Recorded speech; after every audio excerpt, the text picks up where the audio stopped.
কালোবাজারির পরিচয় কালোবাজারি, দুষ্কৃতিকারীর পরিচয় দুষ্কৃতিকারী। যদি অতীতের মতো আমরা আগের কালচারে ফেরত যাই, যে আপনার রাজনৈতিক দলের এই কর্মী করেছে, বিরোধী দলের এটা করেছে, অমুক এটা করেছে, সেই কালচার তো আমি যেতে চাই না। মাননীয় স্পিকার, জ্বালানির কারণে কি মাননীয় স্পিকার বোরো চাষ ব্যাহত হয়েছে?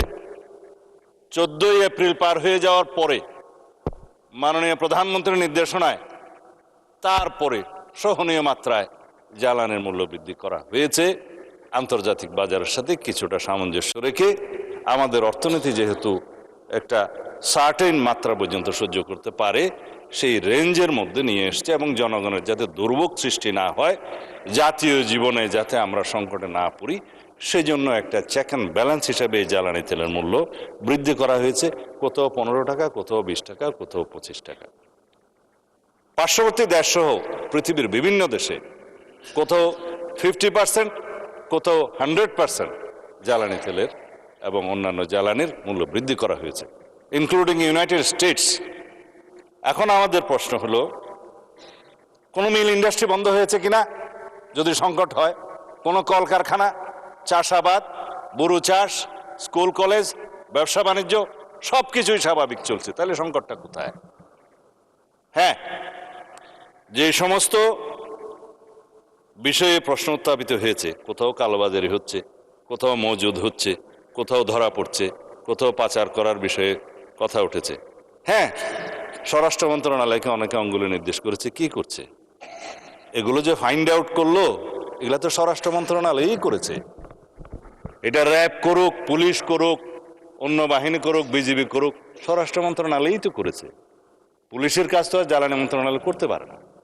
কিন্তু যেখান থেকে এগুলো উদ্ধার করা হয়েছে, এ সমস্ত মজুদকারী বা কালোবাজারি অথবা অনলাইনে তেল কালোবাজারের যে চক্র, এ বিষয়ে যদি কথা বলতে চাই, একটা ভালো অ্যাটমসফিয়ার বজায় রাখার জন্য আমরা কেউ কোনো রাজনৈতিক দলের কথা বলবো না। কারণ কালোবাজারির পরিচয় কালোবাজারি, দুষ্কৃতিকারীর পরিচয় দুষ্কৃতিকারী।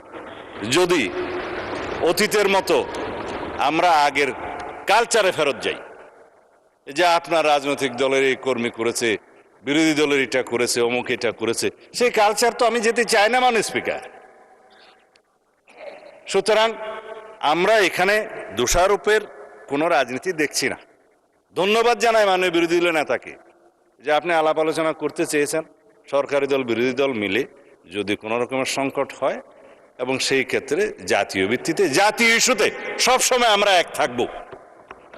যেমনভাবে আমরা এক থেকেছি বিগত ফ্যাসিবাদী স্বৈরাচারী বিরোধী যে আন্দোলন, সেই আন্দোলনে যে জাতীয় ঐক্য আমাদের মধ্যে গঠিত হয়েছে, সৃষ্টি হয়েছে, সেই ঐক্যটাকেই শক্তিতে রূপান্তরিত করে আমরা এই নেশনকে এগিয়ে নিয়ে যাব, জাতিকে এগিয়ে নিয়ে যাব।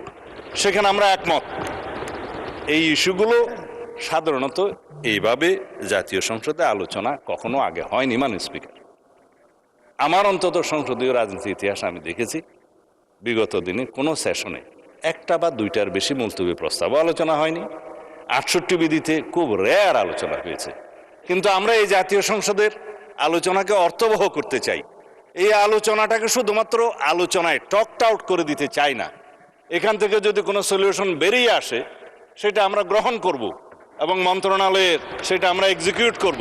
মাননীয় প্রধানমন্ত্রীর কাছে আমরা নির্দেশনা চাইব, সেটা আমরা বাস্তবায়ন করব। আজকে মাননীয় প্রধানমন্ত্রীর এখানে আমাকে একটু প্রশংসা করতেই হয়। উনি প্রশংসা পছন্দ করেন না, তারপরেও করতে হয়।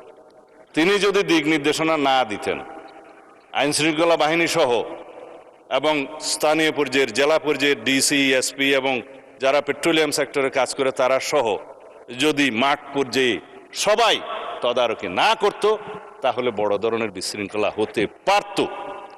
প্রত্যেকটা পেট্রোল পাম্পে, প্রত্যেকটা ডিপোতে ডেইলি ভিত্তিতে রুটিন করে সেখানে তদারকি করা হয়েছে, সেখানে সমস্ত ডাটা সংরক্ষণ করা হয়েছে এবং সকাল বিকাল সেখানে মনিটরিং করা হয়েছে কোনো রকমের অনিয়ম হচ্ছে কিনা।